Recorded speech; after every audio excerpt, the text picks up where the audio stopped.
किशोरी आली. संध्याकाळी ते 6:30 वाजता आहेत. बस म्हटलं बसली.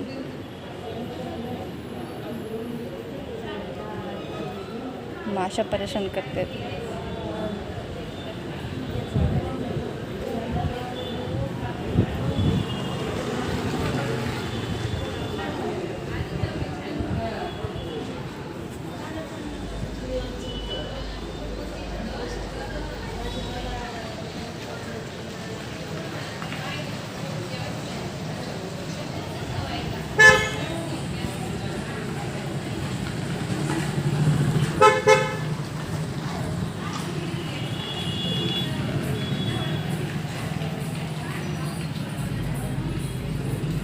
माशा परेशान करायला.